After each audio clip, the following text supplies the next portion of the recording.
Hi, I'm Jeremy Robinson, and this is the 19th hole.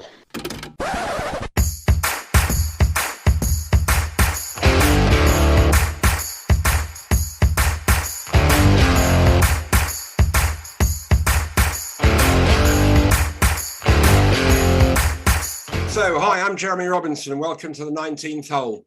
So far, joining me on the podcast, we've had some world-class guests from players, coaches within the world of golf.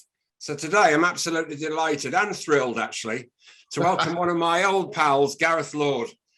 Gareth is known more likely as Lordy to the TV viewers. He's one of the most experienced caddies and one of the most well-known caddies on both the European Tour and the American Tour over the last 25 years. Having caddied for some of the great players such as Henrik Stenson, Justin Rose and Robert Karlsson, amongst others. So, Lordy, thanks a lot, mate, for joining us. It's been a long time, but thanks very much for coming on. No, pleasure, Jerry. Glad to be with you. And so, as I mentioned, you're one of the most respected caddies in the world of golf. And, you know, you've been doing it, well, I can't remember how long you've been doing it. It must be 25 years. But just give us a very brief background on how you got into it. Well, I was teaching pro in Germany, in Munster, for a couple of years, and a good friend of ours, Steve Webster, got on the tour, and he'd been on the tour 2 or 3 years at the time, and I think he'd sacked his caddy, and he said, would I like to caddy in the German Open? I said, I'd love to. Where is it? And it was Sporting Club Berlin, which, as you remember, was a cracking course. Anyway, long story short, I went and did it. He came second. I was like, this is good. Did another one for him, the German Masters, which was very close to where I was in Cologne, and he came fourth. It's probably a bigger tour. Well, it was a bigger tournament at the time, and he was like, go back to work, it's not always like this. So I did another season in Germany. That came to an end, and I was going to do it for a year. I did the first few with Steve, and then I hooked up with yourself and Mark Davis, and that's really how I got started. Okay, I didn't realize you'd done a couple in Germany and then gone back to the teaching job. So obviously, living the life of on the tour was a bit more, and obviously more financially rewarding, with a second and fourth place in 2 events than teaching the German amateurs at the time. Nothing against German amateurs. No. And they were obviously taught by myself. They were quite remarkable students. Yeah, I'm sure they were. Yeah, it's something I never thought about. I'd always wanted to play, but I wasn't in Germany saving money to try and play. I'd given that up. No, I was going to say you were a good player in your own right, played England boys and played with Lee Westwood, etc. And you know you weren't a mug with a club in your hand. Yeah, but to be truthful, the first week I caddied for Steve, I actually could have played. Right. They couldn't fill the field, and it was John Grant, who he was a referee, now works for St Andrews Links Trust. Yeah, he runs St Andrews Links Trust. Yeah, and he said to me, have you got your clubs? Which I had. Yeah. Would you like to play? And having done a practice round, I declined gracefully. I can see how hard the course was. And truthfully, even I was playing a lot better back than I am now, but I might have made the cut, 5% chance. I may have done. And I realised then how well you guys played, and I didn't, truthfully. So realism kind of helped to make my mind up. Yeah, realism was in there pretty quickly from the beginning then. Yeah, the greens were too fast, the course was too long, and I was like, oh dear. Yeah. I mean, we 68 at your home club. Yeah, we've played a bit of golf, and your stroke does get a bit quick on the old quick greens downhill left to right. Oh, yeah. I mean, I've just come back from a golf trip in Scotland with the boys from Slammers Golf Society, and towards the end on slow greens, there's no follow through at all. It's quite poor.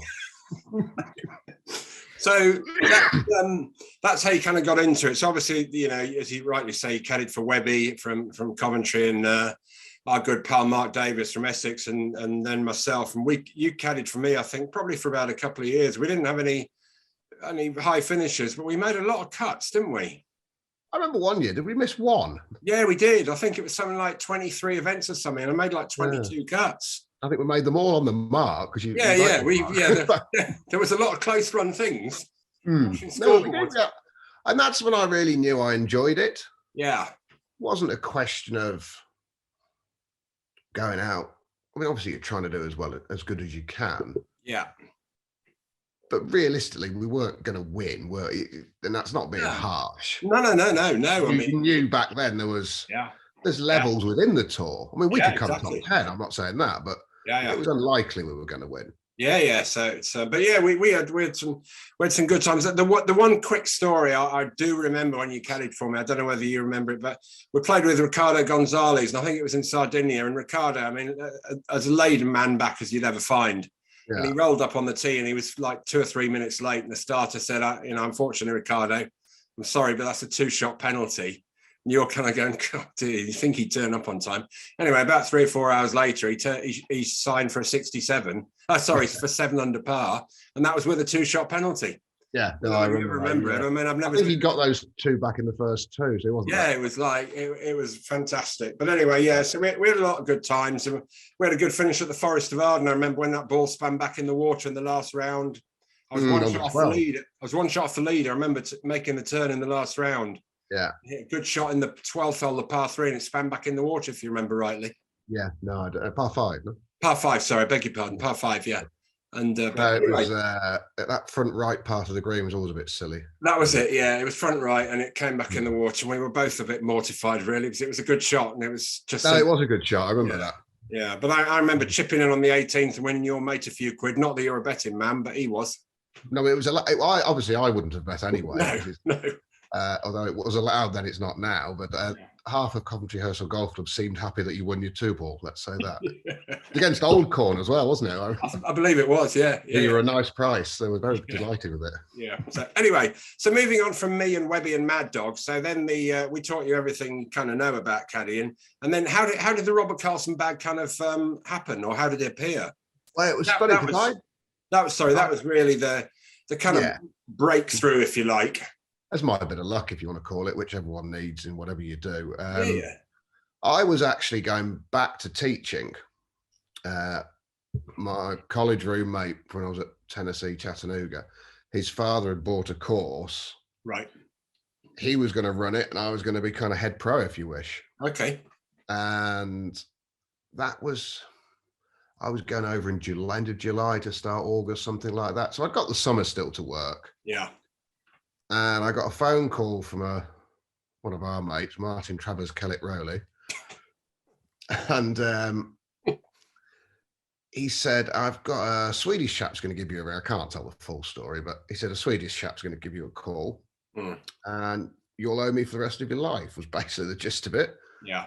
Anyway, Robert phoned me and said, I want you to work for me just for this week, and I'm going to do everything. You're literally going to carry the bag. And I said, well, I can do that, mate. It's your choice. You're paying the wages. So anyway, we did that. We missed the cut. So I thought, well, that's that. You know, he wrote me a check. Very nice. And he said, I'd like you to caddy for me. And I said, well, I'd like to caddy for you. We got on. You could tell that pretty much straight away. Lovely bloke. Lovely guy. Yeah, lovely man, Robert. Yeah. I'm still in touch with him now. Yeah. I said, Robert, if I agree to do this, you can't sack me in 3 months because I'm going to turn down a good opportunity in America. Yeah. And he said, I definitely won't sack you in 3 months. I said, well, that's good. He said, I'm not playing for the next 4. They were having the birth of their second child and he was going to take time off. And so we agreed to it. And then the first year, he was exempt anyway, but he kept his card by holding a monster putt on the Friday in Madrid. Which actually knocked out Jared Mosley. Right. He then became the first man out. Yeah. So we didn't do great the first year. The second year, I want to say he was about 20th in the order of merit. Yeah. And then the next year, we're off to the race. He could have won it going into the Valderrama, became 4th. Yeah. And he'd cracked the top 50. And that was certainly my bit of luck, if you like. Yeah. So how many, through the career with Karlsson, how many wins did you have with him? That's a good question. I should have written this down. Well, there you go. You see, I mean, no, it's not 100, obviously, but I would say 10. Okay, right. Good amount of wins. Yeah, I would say 10. I always remember you saying, because obviously, was Karlsson the first bag you had at the Ryder Cup? Was that the first Ryder Cup? Yes. Yeah, I 06 we did. Yeah, and I remember you telling me that because Karlsson played it, and that was in Ireland, wasn't it? The K Club. K Club, yeah. Yeah, and I remember you saying because he played against Woods, didn't he, in the singles? Yeah. Yeah, and I remember you saying that Woods beat him like 3-2 or whatever, but you felt deep down in your heart when Woods was in his prime then, he was kind of just like, it was just like a friendly game to Tiger. He was going to beat him whatever was needed, Tiger produce it. It was the incident when Stevie Williams dropped his 9-iron in the pond on the 7th. Right. And it was nip and tuck till about then. And I remember the night before, I knew Robert was going to get put number 4. Yeah. And he'd just beaten Jim Furyk the week before in the World Match Play at Wentworth. At the time was world number 2. Yeah. So he played nicely. We played the 2 4-balls and he played lovely. He got 2 halves with Paul Casey and they were both quality and halves were the right results. Excuse me. And I thought, when we pulled the numbers out and you're matching up the sheets, and I'm like, Christ, he's got Tiger Woods. This will be interesting. But Rob birdied the first. We went 1 up, and it was cool. And then it was almost just, I think Rob followed him in on the 11th to stay 1 down. Yeah. And then Tiger didn't say a word, and that was the end of that. Yeah. So I remember you saying to me, it just like it was all quite jolly till then, and then and then like when Tiger needed to, he was bang, bang, bang. Thanks for the game. Yeah. So it was obviously great times caddying for Karlsson, and as we both know, you know more than me, but a gentleman, really. Absolutely. I was in touch with him yesterday as it happened. Yeah. See how he went along, and no, he's a lovely man. I was at King's Barnes on Thursday, Friday this week. Yeah. And there's a locker with his name on, 'cause he won the Dunhill Links, and I saw the picture of him on the bridge. I took that and sent him. He was like, happy memories, mate. What are you doing there? Yeah. Trip. Just a genuinely lovely man. So interestingly enough, and some people would remember this, but when not what happened, but what I'm going to explain, we were going to sign Robert Karlsson to Black Star. He was going to be our kind of first big signing, and it was the week of the Open Championship at Lytham, wasn't it? And kind of not being negative or anything, and it's been a great thing that he overcame it, but basically pulled out the Open with the yips, not with putting, but he couldn't take the club back. No, he couldn't play. I mean, it was. I think you can obviously correct me if you're wrong, but didn't he kind of say he was playing practice round with Sergio, weren't you? And he kind of just said to Sergio, "That's it, I've gone," and walked off. Well, I put his name down. We've arranged with Sergio because he'd been through it. If you remember the re-grips, they used to count up to 20, whatever. Yeah. So I'd arranged a practice round with Sergio, which Robert was he didn't like to ask, let's say that. Yeah. Sergio was fine about it. One was Luke Donald and the other one was Sam Walker. Right. So I'd got there on the Sunday and we tried to play 9 holes on our own, away from everyone. There was no one really about. And it wasn't good. At best, he bounced the club away. So we teed off at about 7:15 Tuesday morning. And as Robert's over the ball, and the poor man can't get the club away, Sam Walker's gone, no wonder he teed off at 7:15. We had 3 goes at it and walked in. And that was how Robert got over it. I don't know. He went back to Sweden. Yeah. Worked like mad. And then rang me a couple of months later and said, I'm ready to go again. Yeah. Which was cool. But I do remember over the time, instead of addressing the ball out the middle of the club, it went further and further and further towards the toe until at which point it wasn't on the club at all. Right. And then he was in real trouble. Yeah. Why? That was a world I know nothing about. But yeah, I mean, every credit to him, he's overcome it and he's bouncing along lovely on the seniors tour. So was that kind of the end of obviously he took a bit of a break from golf, if I remember rightly, didn't he? Was that kind of the end with you guys? No, we split in the end of 10. I went back with him for the start of 11. Right. And then we shook hands August time, end of 11. Was that a sacking, Lordy, or was that a mutual respect and parting of ways? The end of 10, I was definitely sacked. And was that the first ever sacking? Oh no, I'd had plenty before. I think Anthony Walsh let me go.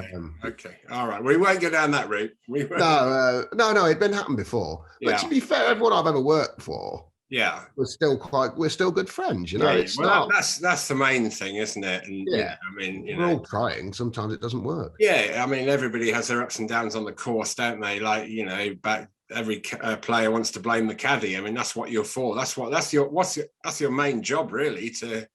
Well, Malcolm Mason always summed up the job. Caddying like eating a shit sandwich. Yes. The more bread you get, the less you taste the shit. So, so after that, you had a couple of stints with Thomas Bjorn. I mean, a couple of wins with him. You only caddied for him for about 3 weeks, didn't you? Won 2 tournaments. We won our first 2 together. Yeah, and then did he sack you about week 3? No, Thomas was having other issues, let's say. Well, and he wasn't sure when he was going to play again. Okay. So that was I probably owe him a few quid on that point, because then I text Henrik Stenson. So. Yeah, I was going to say, so that was short term. Yeah, I remember you had a couple of weeks with Alvaro Karlsson, didn't you? And you had a second place with him, didn't you? Yeah, I don't know about second. That was when myself and Robert first split. Right. Okay. Alvaro was with Johan Elliott. Okay. Yeah. Same manager, and Alvaro had split with his caddy, and he hadn't got anyone for Augusta, and I went originally just to do Augusta with him. Yeah. Okay. And I did 10 tournaments for him. Okay. Right. Yeah. So, and then obviously the next one was the Stenson bag. Thank you. Yeah. So how did that kind of appear then, really? Well, Robert had won the World Cup with Henrik. Yeah. In fact, and I think they'd come second as well in 2 goes. Yeah. So you'd been out with him a lot. Yeah. We all sort of started at the same time, early 2000s. So you'd known him. And they'd done Ryder Cups together, a couple of games, which worked. And I was sitting at home. I was unsure when Thomas was going to play. And I watched him win the South African Open. Mm. And I rang Johan Elliott. Yeah. I said, who's Henrik got next year? And he said, no one. He's looking. Why? I said, well, so am I. Right. And he went, give me 10 minutes. Within an hour, then Henrik had phoned with the time difference in America he'd gone back to and stuff. Yeah. And we agreed to give it a whirl, see how we go. So that was the start of something beautiful, because obviously what we want to really get onto and just have a little bit of a chat about, there was obviously some great times before that, but the Open, it was in my opinion some of the best viewing of golf on TV. I mean, it was absolutely remarkable. The final round. I mean, what was the build up like going into the week, Lordy? Was he playing well or feeling good about the whole thing? Yeah, he'd won 3 or 4 weeks before in Germany. Right. And he'd sort of hung around. He wasn't playing his best, but he was playing well enough. Gut Larsenhoff, which Karlsson won there as well. It's all been a favourite place of mine. It's where Webster came 4th back in the day. Right. And when it mattered, all of a sudden the lights came on and he was brilliant. And obviously having a win only breeds confidence.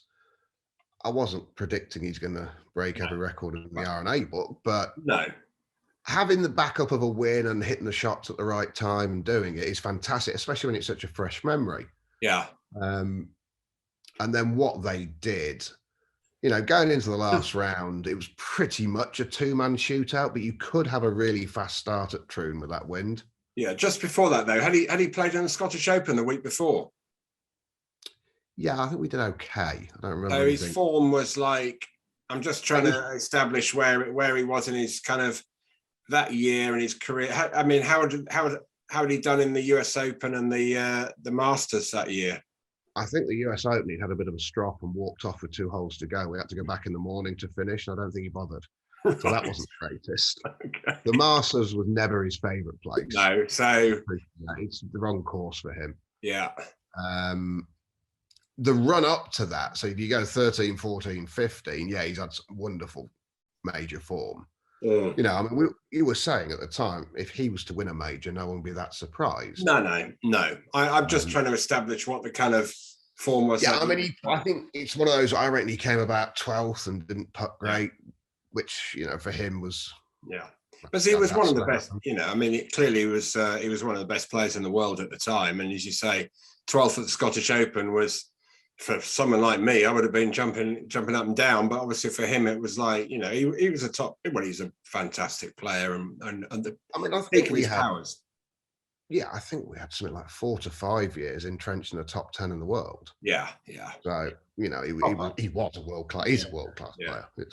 So anyway, so you get to the Open and the first 3 rounds. First 3 rounds. People aren't too. We just want to hear about what the last round was like. As I say, watching on the TV, it was incredible. And my memory serves me right. He bogeyed the first, didn't he?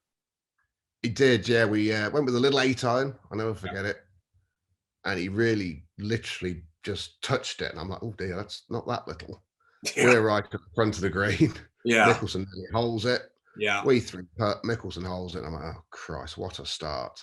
For him, good. For us, not so good. So going on to the second tee, I can't remember. Sorry, what position were they in now? Were they tied for the lead then, or was? I think they'd flipped. Yeah, I thought I was going to say, did they flip? I think they'd flipped. I think Henrik was 1 ahead, and now he's 1 behind. Yeah. So what was the kind of, any words spoken or not, or just? No, I could. He was in such a good mental state, and I know where people talk about this when they win. Yeah. Nothing really rattled him. If he'd have been a little bit miserable, that could have been. Well, it's a poor start at best, but that could have really shaken him.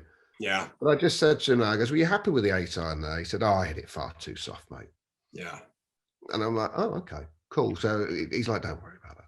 Yeah. And then he hadn't missed the shot. He just didn't hit it hard enough. No. It wasn't like he misstruck it or anything. Yeah. And then he literally didn't miss a shot from there. So, but I could just sense that there was no panic, let's say that. So he was really at the height of his powers then, because if he was leading the Open by a shot, bogey the first, you're saying that he didn't really seem that bothered about it. He wasn't nervous. No, so I mean, it was always when Henrik, if he didn't win a tournament, it's not because he was too nervous. No, it's just because he didn't win. Yeah. In fact, I always say whenever he's there or thereabouts, and it was the same with Rose, they get better. Yeah, well, Faldo used to be like that, didn't he, in his day? You know, when they love it. Under the pressure, these top players, not just golfers but sportsmen, etc. They just seem to get better when the pressure's on. Yeah, no, and they genuinely, I always say they'd be gladiators back in the day. Yeah, because they love it. Yeah, so he bogeyed the first. So just take us through it, quite briefly. We don't need a shot-by-shot description of every hole. We'd be here all night otherwise. But it was a tremendous. They both played unbelievably well, didn't they? Yeah, I mean, I'd never really watched it. Obviously, I'd seen highlights, and obviously, because during lockdown, Sky were rerunning as live sporting events, not just a golf. Yeah. And 1 week, Troon was on, so I sat there Thursday, Friday, Saturday, Sunday, and watched the lot. Oh right, okay, yeah. I'd never seen it live. Yeah. And I'd only seen Mickelson and Henrik all weekend. Yeah. And I was watching other people play, and I was like, yeah, it really was quite hard still. I mean, it's because I didn't see that. All I saw was just rockets straight down the middle and beautiful iron shots at the flag. Yeah. It was, going the second. Henrik hit a really good drive on the second or the third with his driver. Yeah. And then I was like, he wouldn't even have pulled it out unless he fancied it.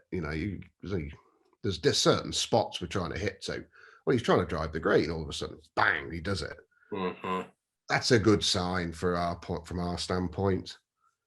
And then through the 6th, nobody else had made a fast start, and these guys were both 2 or 3 under. Yeah. So now it was certainly a 2-man tournament. I mean, they were literally 10 shots ahead or whatever. Yeah. Do you think that made it a little bit easier for them both to press on? It was literally it was match play situation, wasn't it? I think it was pure match play from there because and then, Phil's, one of the all-time greats. Yeah. He's not going to back down, as you know. That's the way he plays the game anyway. He won't, because it's Sunday of a major. He's more likely to take everything on. And it was just toe-to-toe all the way around, really. So it must have been an amazing thing to actually be involved in it, obviously trying to help him, but it must have been an amazing thing to be inside the ropes, watching history, really, because there were certain records that were broken. They might never be matched. Yeah, I mean, you don't know about these records when you're in the No, you're not thinking about it. But through 12 holes, you knew it was something special. Yeah. And in a funny way, I actually hope one of them won it. Yeah. Not one lost it. Yeah. Obviously, I hope Henrik won it. Yeah. But I wanted him to win it, not Mickelson to have a bad hole. And then it was the way it worked out couldn't have been better for us. And Phil didn't lose, he just didn't win. Yeah. And Henrik had 10 birdies. That helps. Yeah. I mean, correct me if I'm wrong, but Mickelson was one behind, shot 65 the last round. Yeah. Something like that. 66. Henrik was 63. Yeah. And that's right. 3 or 4. Yeah, that's right. Yeah, but didn't Mickelson start one behind, shoot 65, and he ended up losing by 3 or 4, as you say? I think he lost by 4. Yeah, so we were 2 ahead going down the. No, I think he lost by 3. I think you're correct. Yeah. We were 2 ahead going down the last, which should be all right, but you never know. Yeah. And then Henrik held that beautiful putt on the last. Yeah, so it was just an amazing thing to watch, and from your point of view, it must have been an amazing thing to be involved in, and something that you'll remember the rest of the days. The highlight of your career caddying, do you think? You're going to do well. You're going to do well to beat that. Let me tell you. FedEx wasn't bad. No, well, from your point of view, financially, the FedEx was probably better, but when you 6.5 times better, roughly, if I remember right. But there you go. No. But it was amazing to watch it, and an amazing career that you had with Stenson, as you rightly say, the FedEx, and then you won the DP World Tour Championship about 3 months later, whatever. So he's the only man ever to win both the FedEx. Yeah. And Race to Dubai in a year. I mean, that was 13, but he also won it in 16. Yeah. I mean, it's just fantastic. Yeah. You can't, to win the money list, if you like, as we used to call them. Yeah. I mean, the Open will always be top of the pops for me. Yeah. It will be. Yeah.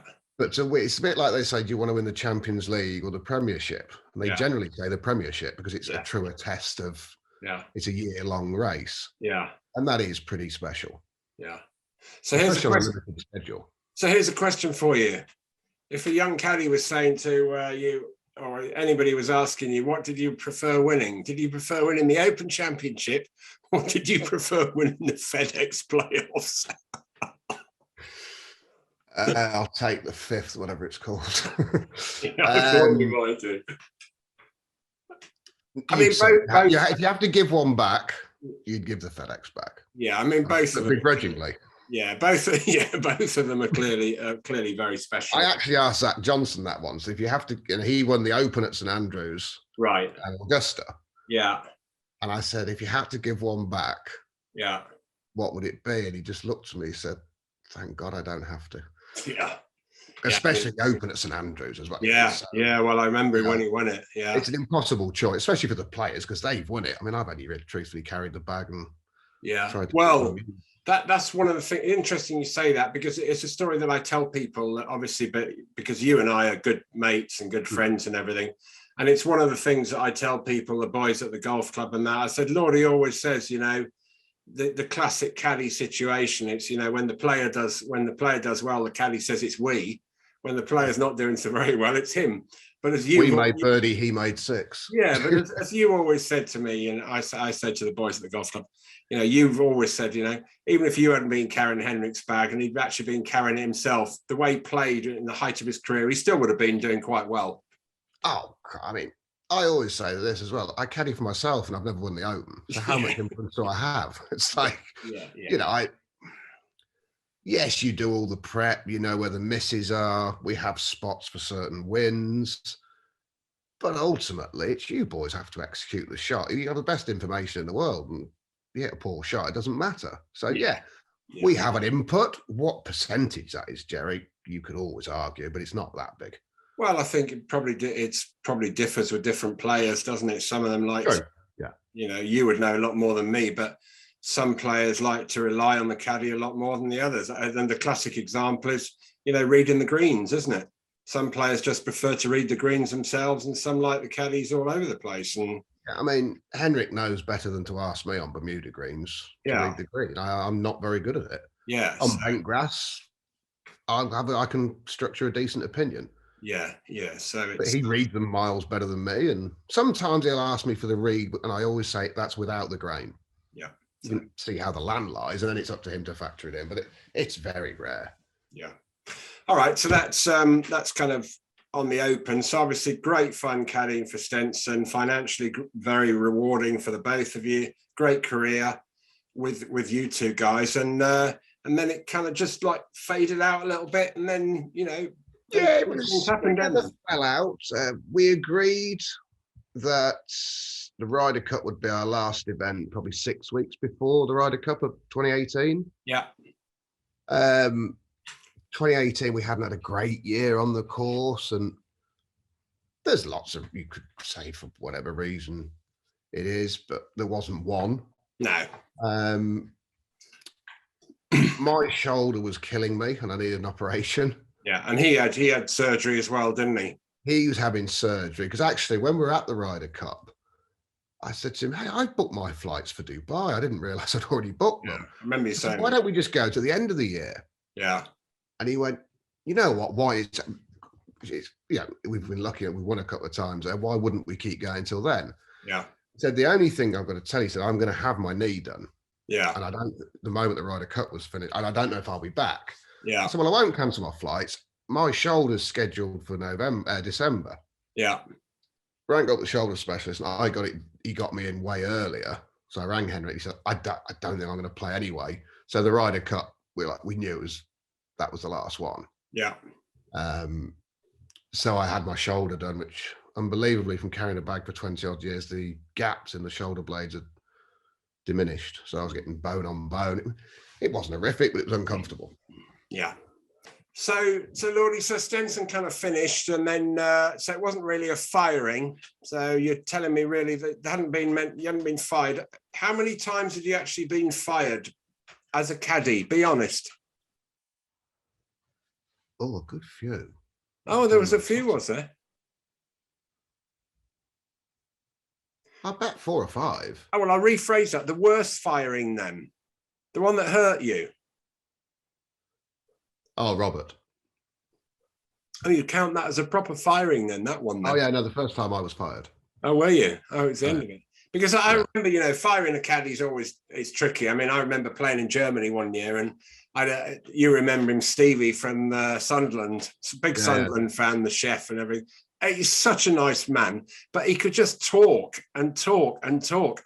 And as you know, when I was playing, I wasn't the most, I didn't talk all the time. It's fair enough having a chat, but wasn't talking all the time. And I decided before Germany that I was going to part my ways with Stevie. That was what it was. And I had decided that. Anyway, I managed to finish 5th that week in Germany. So he was obviously very, very pleased. I was obviously very pleased. But I stuck to my guns. And he said... Possibly mistakenly. Yeah, well, he said to me, he packed the bag up and everything in the locker room, and he said, "What about next week?" And I said, "Steve, look, I don't know how to tell you this, but we're fit. I've got to go somewhere else. I've got someone else caddying for me from now on." And he kind of, what he was like. He thought I was obviously joking and everything, but I wasn't joking. And I said, "I'm sorry, but that's the way it is." So he then, fair enough, he unzipped the travel cover that he packed the clubs neatly in and put the shoes in, and he just tipped the whole lot upside down in the locker room in front of clubs out the back, a lot, clubs out the pram, as it were. But I'll never forget it. It wasn't an easy thing to do, but obviously from your point of view, it was not nice to be fired either. But that's just the way life is. But I see Stevie now. He caddies at Beaverbrook, and I see him when I go and watch some of the young guys. He caddies for some young players on the Euro Pro. We get on fine. As you rightly said early in the conversation, you got to remain friends with these people. You're only just doing it for what you feels best for yourself. Yeah, I mean, I was texting with Stevie this week actually. Right. Just first time for ages, but we had a quick chat, so we're catching up and stuff. And yeah, look, it happens. You do. If you work for someone for a long time and you've had some success and you've been through highs and lows, and the job has changed a little bit from when me and you did it. I mean, myself and Henrik, we have boot camps now, we call them. So the whole team goes for a week and we do the practice together and get you ready for the upcoming events. Yeah. You don't do it every time, but 3 or 4 times a year because you have these spurts where you're going to play. Yeah. We never did that before. No. Well, nobody really. There's a lot more to it. You know, and you get, there is an emotional attachment, you know, because you're putting your heart and soul into this thing. Yeah, I mean, at the end of the day, everybody's, you know, if you're doing if the player and the caddy is working as one, then they're obviously trying to achieve the best result that's possible that week. Yeah, you know, you might have put all the work in, you can see it's not working, but you're praying it's coming, and while you're praying it's coming, you get the sack. Yes. You know, and of course you know what happens the next week. Guaranteed the player has a huge week, and you just look at complete plums. So anyway, moving on from the sack to brighter times. Then after Henrik, you know, you started caddying for Justin Rose. You know, you had obviously known for a long time, played golf with him when you were both young and everything. So it was a kind of, I wouldn't say a match made in heaven, but it was a kind of natural thing that was easy probably for you both to start doing. It was a funny scenario though, because one of my best friends on tour is Mark Fulcher, Fooch. Yeah. And I'd had my shoulder done. It was actually January the 6th, my stepfather's 60th birthday, because we're going out for dinner. Right. And I got a phone call from Fooch, and he said, "Could you cover for me for a week or two?"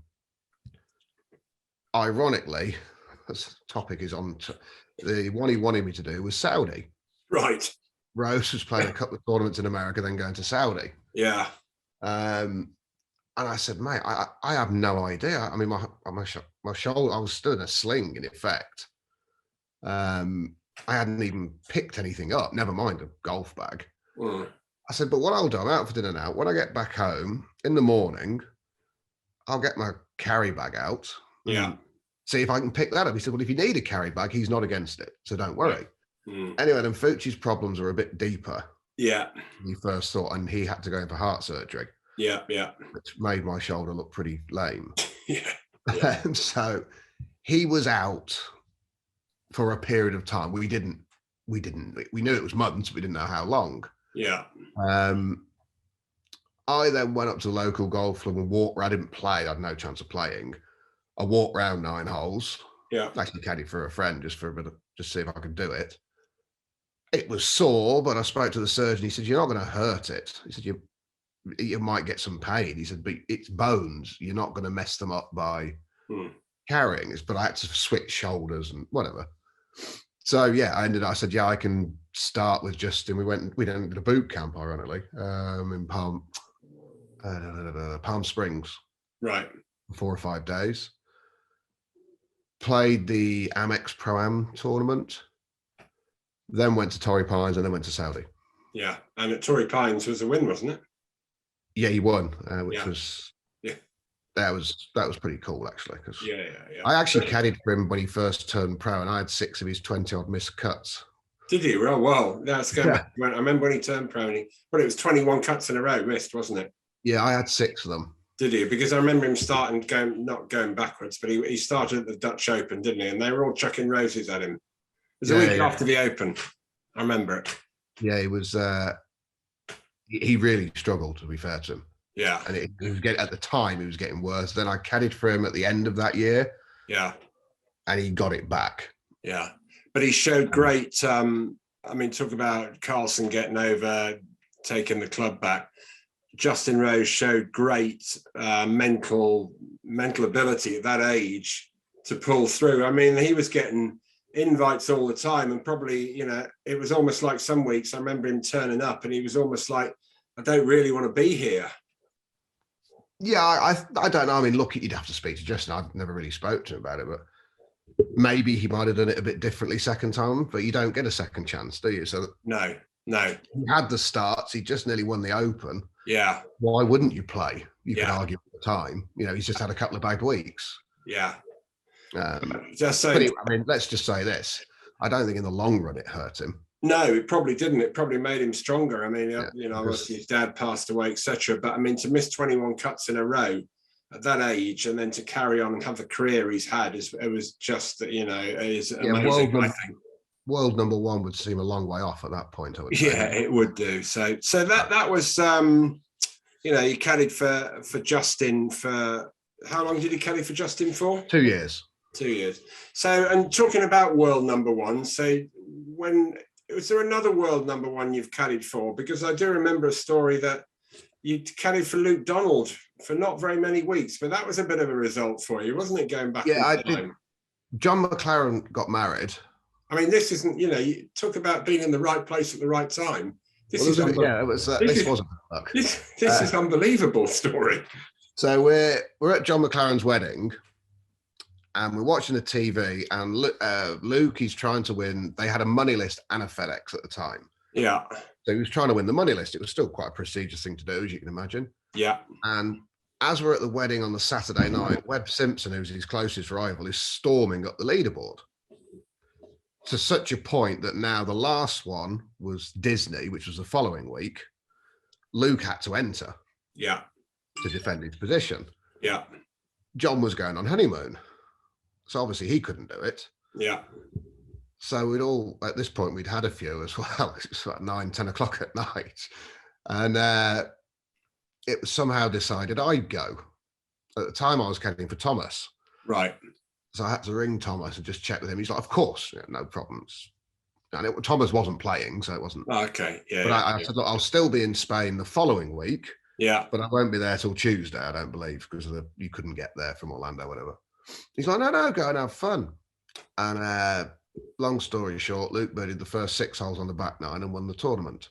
Yeah. Whilst playing with Webb Simpson. Oh, he was playing with him, was he? Oh, yeah. Was he? I didn't realise that. I thought Webb Simpson wasn't playing in the. It wasn't. Oh no, they played. Yeah, they played together. And subsequently he won the tournament and he won the money list, didn't he? Yeah, and I caddied 1 round for him again. This is actually at the Open when Robert pulled out at Lytham. Right. John, couple of 3 years later, were expecting his first child. Got the phone call Wednesday night. Robert had pulled out Tuesday. They asked me to stick around just in case baby was imminent. And I caddied the first round for Luke, who was still world number one at the time. So I wandered to the range. I was like, what? And he played lovely. So I've done 5 rounds for Lukey. So we're unbeaten. You basically caddied for 1 tournament for him and he won that tournament. And obviously a mega important tournament. And yeah, I mean, it was a nice, to win a money list, like I said earlier, I think it's pretty special. Oh, yeah. So, again, Luke he was, at the time, it was quite easy to caddy for. You just put him on the green and he hold it. Well, this is going to be one of the couple of questions before we get on to 1 or 2 things of what's happening with golf in the future and ask for a couple of your tips for the Open, et cetera. But as in, who was the easiest player to caddy for, apart from my good self, obviously? The easiest? Yeah, Christ, the easiest. I never get asked that question. It's always the hardest. Yeah. Well, you're certainly in the frame, Jerry, thinking about it. Henrik, I think any of the superstars that I've been lucky enough to work for playing well. Yeah. It's pretty easy. Yeah. Because as in they're playing so well. Their control of the ball. Yeah. And their senses are heightened. Yeah. And Henrik would be very honest. If it's a smash with a 7-iron or a smooth 6, both are correct. Yeah. We're trying to get it to. We're not trying to hit this stiff now. We're trying to get it to 30 feet. Yeah. I just don't see the other one. I'll do this. Thank you.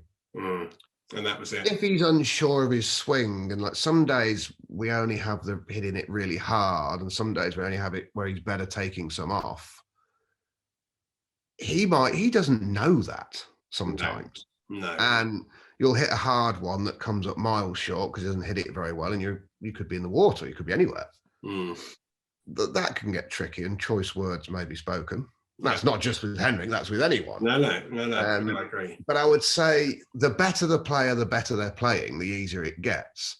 Conversely, when the better player is not playing so well, the harder it gets.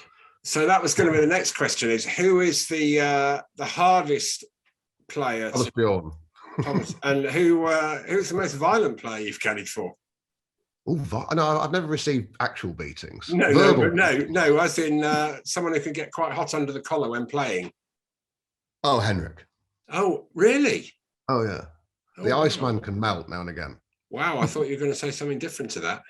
No, Henrik can get angry. Yeah, okay. In a good way, he gets rid of it, but yeah. It's genuine anger. Well, one must take at least 2 paces from the bag. Right, okay. That's kind of what I was getting was. So yeah, you'd be the most scared of him. Well, I would be in the way to the bag that's going to get mistreated. It's up to you to get out of the way. Yeah, I would say. Which so far, touch what I have. Yeah. Okay. So that's quite an interesting thing. And Luke Donald, he must have clearly been. Obviously, he was easy to caddy for 1 week, but he always comes across as such a nice guy. Generally, he must have been, for the guys who caddied for him, for Johnny, he must have been an easy guy to caddy for, was he?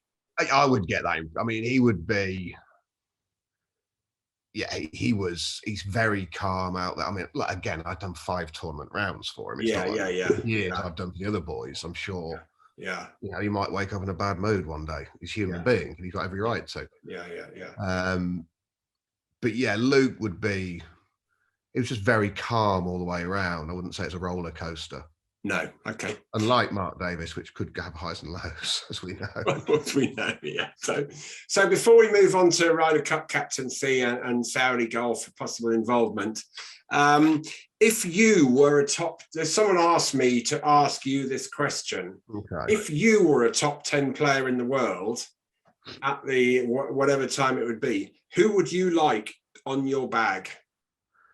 Who would I like on my bag? Yeah, if you'd been at the Open that year with Mickelson and you were going into the last round, who would you have liked on your bag? I mean, there's a lot of really good caddies. You could chuck a player in there if you wanted. Sergio Garcia. What, as your caddy? Serious? Yeah. The way he reads golf, I just think is phenomenal. Wow. I mean, you're playing against him. Yeah. For example, the ball's gone 5 yards off the club and he'll say, go, get down, get left, because he knows he can hear by the strike where it's going. Wow. So, yeah. I think of the players, he would be the best caddy. Yeah. He just sees the game and he's a phenomenal player. Of course he is. Yeah.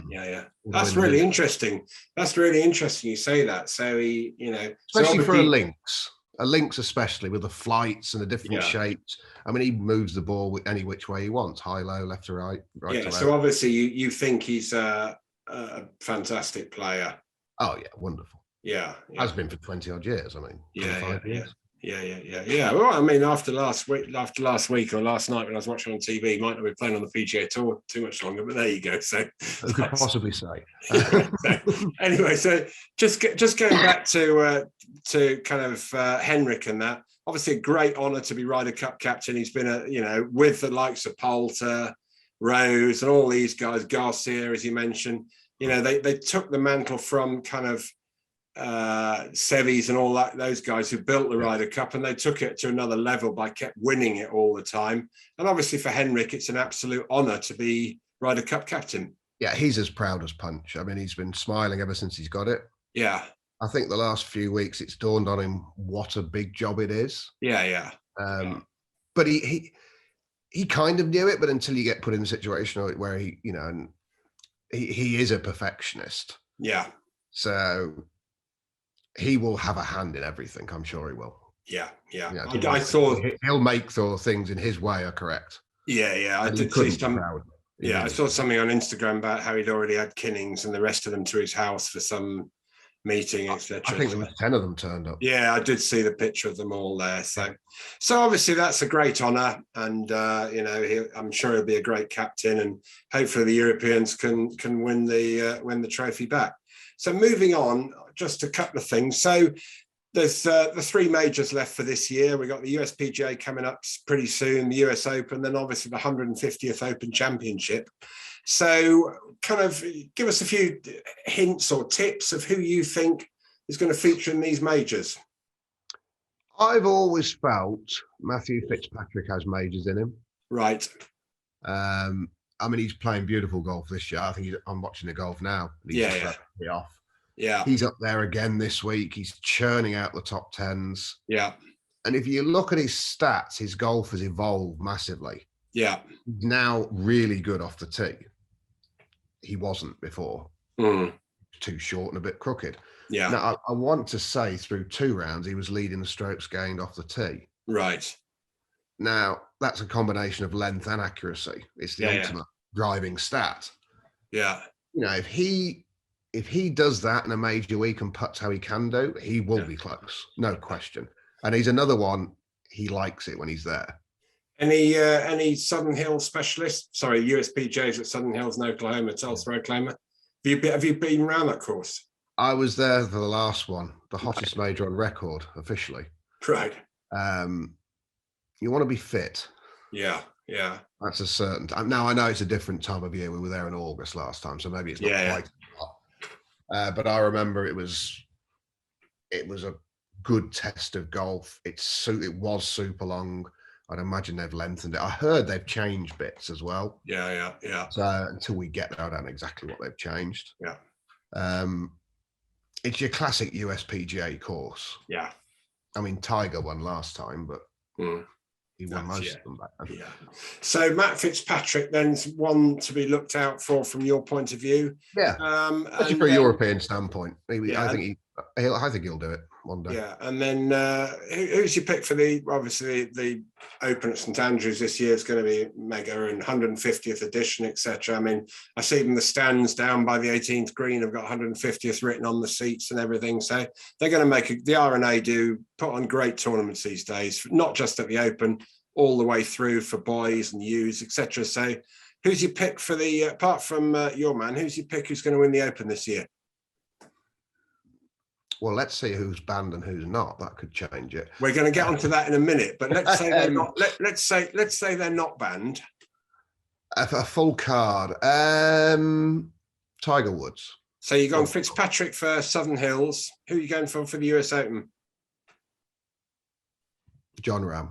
John Rahm. Yeah, well, can't. I mean, every event now. He's such a great player, isn't he? He's got the full. He's a fantastic player. Yeah, so you're going Fitzpatrick, John Rahm, and then Tiger Woods. The ultimate story, Tiger Woods. Well, I was going to say, talk about comebacks, Tiger Woods. I mean, he's already said it's his favourite course, etc., hasn't he?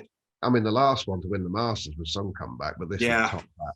You honestly think I was at the Masters this year, and with Paul Casey, who sadly couldn't play. Yeah. And Tiger was close to us in the draw, so I was watching him hit a few. Yeah. It doesn't look any different to me to the heyday, so. You honestly think he could win the Open at St Andrews, then, do you? If he can walk round, he can win it because the golf's there. Yeah, I mean, the course is flat, as everybody knows, or people have been there. You know, as a major championship walk, it's not going to get any flatter. Now, if that is a factor, which it appears to be for him, but let's hope he gets his leg in full working order again. But it seems to be, and he says, the golf is not the problem. Yeah. It's the walking. Now, to try and win a major on a bad leg. Yeah. I watched him do it in 2008. Yeah. Torrey Pines, we played on the Saturday with him. And there's no question his knee was in bits. Yeah. And he won that.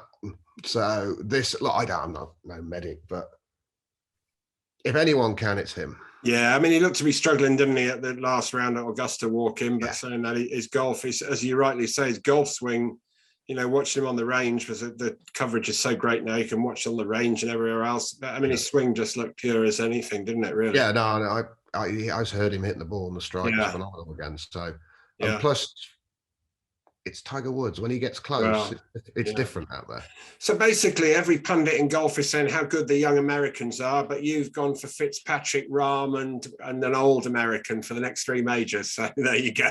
Yeah, I used to say I'm biased. So there you go. So finally, I've got to ask you this question, because obviously it's right at the top of the everybody's thoughts at the moment. The Asian Tour, the Saudis, Greg Norman, players getting banned, and last night, as we were talking about before, Rich Beam probably talking, in my opinion, a lot of sense. I mean, in my opinion, I asked David Ledbetter what he thought about this. I've asked Steve Richardson, Paul Way, our mate Dave Lynn, you know, and Linny was sensible on that one as well. And Linny would have gone. Linny would have gone. You and I both know that. But yeah, well, he's already sent them a tweet saying he'd play for a tenner. But anyway, outside of that, everybody seems to say that there's room for these kind of things, and it'll be good for the good of the game, and the money might filter down to lower events. I mean, I remember when the World Championship events first started, which ironically was to stop Greg Norman creating a World Golf Tour years ago. I remember that, yeah. And Ken Schofield, who was the CEO of the European Tour, he said, well, it'll drag up the smaller tournaments, prize money wise. So, which it did. Which it did. He was right. Yeah, I mean, at the time, I thought he was wrong, but looking back, he was right. So, you know, in your opinion, and you know these top players better than a lot of people do, you know, they all say, no, we're not going to play, we're not going to play. But in a few weeks' time, when they all see the first player, the first prize getting $4 million, one or two of them might start thinking, I want a bit of this. Yeah, I would liken it to the senior tour. Yeah. Virtually every world-class player I've ever known says they're never going to do it. Yeah. And all but a handful always play. Yeah. They're like, why wouldn't they? They still want to be competitive. Yeah. But I mean, this is life-changing money. I mean, you're looking at 3 times the average purse, I think, is on the PGA Tour. Yeah, well, 48 not every week. Yeah, 48 players, shotgun start, 3 rounds, and the guys who are kind of, you know, play a smaller schedule. It's got to be perfect for them, especially if they're not banned from the majors. Yeah, I mean, this is what's going to be between now and Christmas. I think we'll get all the answers. Yeah, I think it's a certainty there will be court cases. Yeah, on both sides, it'll be both tours or whoever it is. But ultimately, this is where I fail to understand. If you do your 15 for the PGA Tour, and what is it, 4 for the European Tour? Yeah, something like that. 4, that's 19. Yeah.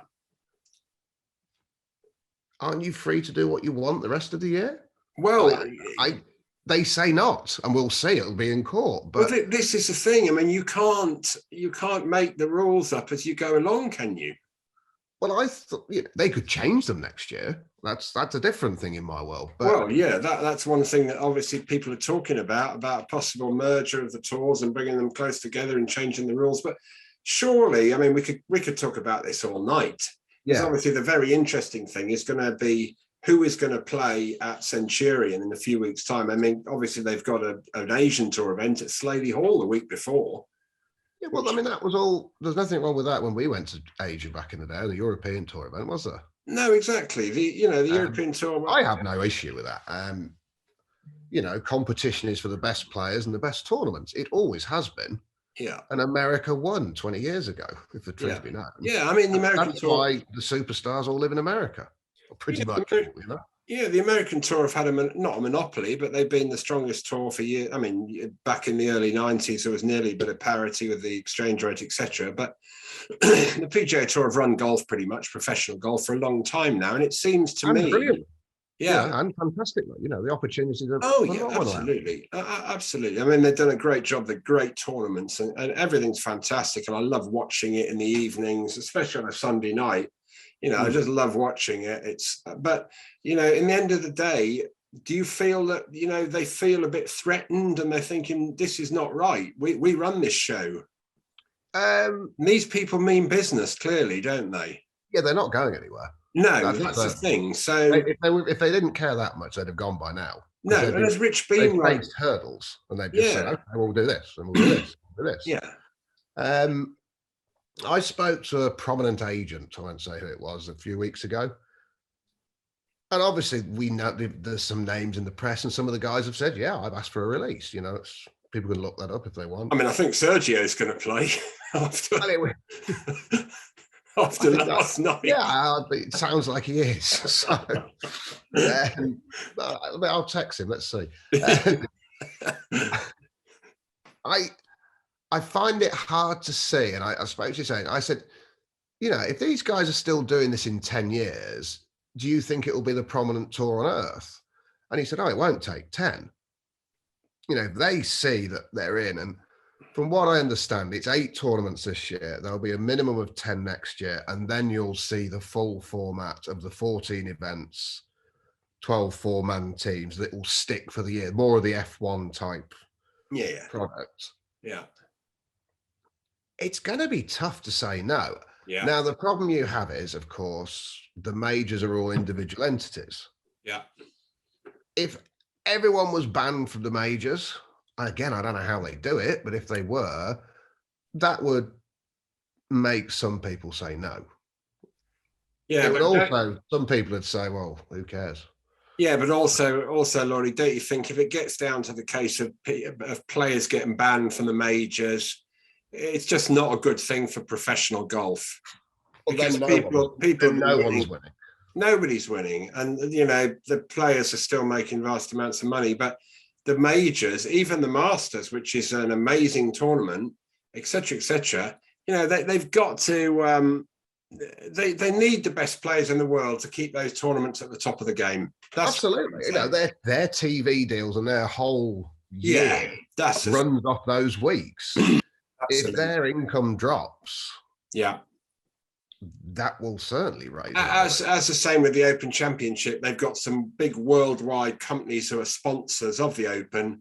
If they're not going to get the best players in the world playing in it, then really, I just think that they've all, as Rich Bean was saying last night on Sky, they've just all got to really sit down in a room, however long it takes, and bring as many prawn sandwiches and beers and whatever. You're allowed to have beers and sandwiches now when you're working. And not for the Saudis. No, but anyway, they need to sit down. They need to sit down and they need to sort it out for the good of the game, in my opinion. Yeah, I mean, and I hope it happens before Christmas. I don't think it will. Yeah. I think, if your company was being hostilely taken over, if you want to view it that way, you'd fight like mad. Yeah. I mean, from what I understand originally, yeah, these guys wanted to work with the tours. Yeah. And the Americans hadn't, I don't believe, him spoken to them. No. So, which I think, if true, I think is strange. Well, I totally agree with you. I mean, I personally think there's room for it. It's just, it's like the IPL in cricket. People were saying this won't work. And when England used to ban the players from playing, I mean, look at it now. The 2020 is just, it's huge. And the cricketers are making 10 times the amount of money they used to make. Good for them. And good for, I'm not saying anything against it, Yeah. but at the end of the day, they all sat down, and now England cricket appreciate, their players have got to go and play to get better. But, we could go on talking about this all night, and it'll be very interesting to see what happens, certainly in the next 2 or 3 weeks, by Christmas, as you rightly say, where things are going with schedules, etc., for next year. So yeah, and I think the big one for the PGA, it seems to be to grant a release on American soil. Yeah, that seems to be it.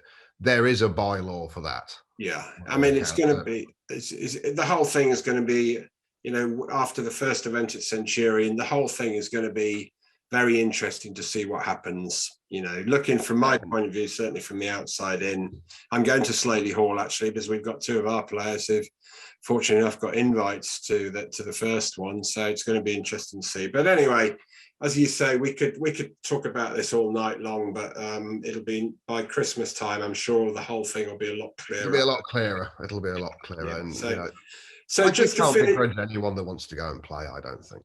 Say again. You can't begrudge anyone that wants to. No, absolutely not. I mean, everybody, all golfers are self-employed in the end of the day. I know they say, well, you sign up to the tours and you sign up to their rules and regs, but at the end of the day, they're self-employed people and they work for themselves. And, whether you like it or not, they do what they want to do, and you can't, that's up to them. I mean, it's almost coming to the point. Well, you're telling a grown man he cannot do this. Well, you can't. Well, if he couldn't play golf, he wouldn't give a monkey's what he's doing. No, exactly. So to me, it doesn't make any sense. I've got to be honest. I couldn't agree more. So I'll finish off by just asking you, and make this one brief.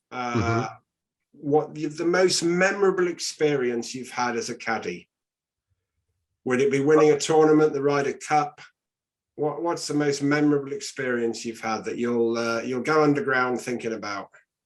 The 06 Ryder Cup, my first one. Right. Okay. Was just, it was in Ireland. The crowds were, as you can imagine, the celebration, as you can imagine. Yeah. It beat everything I expected. Right. So it was clearly. clearly. I didn't have the experience back then I have now, so you kind of know what's coming. Yeah. And it was just phenomenal. Yeah. You walk under the cloud. And going back, that was when Karlsson played against Tiger Woods, right? Played Tiger, yeah. I mean, I watched that the other day again in lockdown. Yeah. And it is hosing down on the third tee. Yeah, I remember the weather was terrible. And I've got shorts and a t-shirt on. I have no recollection of it raining at all. Yeah. So you just didn't care. It was weird. So you've had some great times, and it's been obviously great fun doing it more than anything. You know, you've won majors, you caddied in the Ryder Cup and FedEx playoffs and all this kind of stuff. So overall, you really, I reckon, Lordy, you've got no regrets, mate. Not many, anyway. I'm a shade in front, Joey. That's all I'm going to say. Yeah.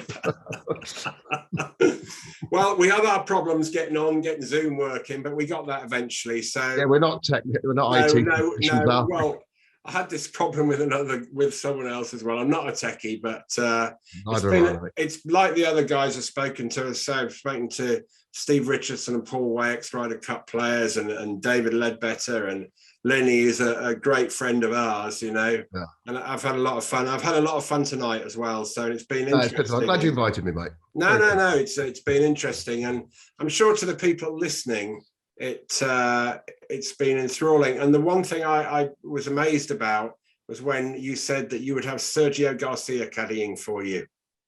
So you obviously. I just think he reads the game phenomenally. Yeah, it's amazing. You know what? That was an amazing answer. That was. So, but anyway, thanks a lot, mate. And it'd be nice to tell him what to do. Yeah, it would. So, all right, okay. Cheers, Gary. Yeah, thanks a lot, Lordy.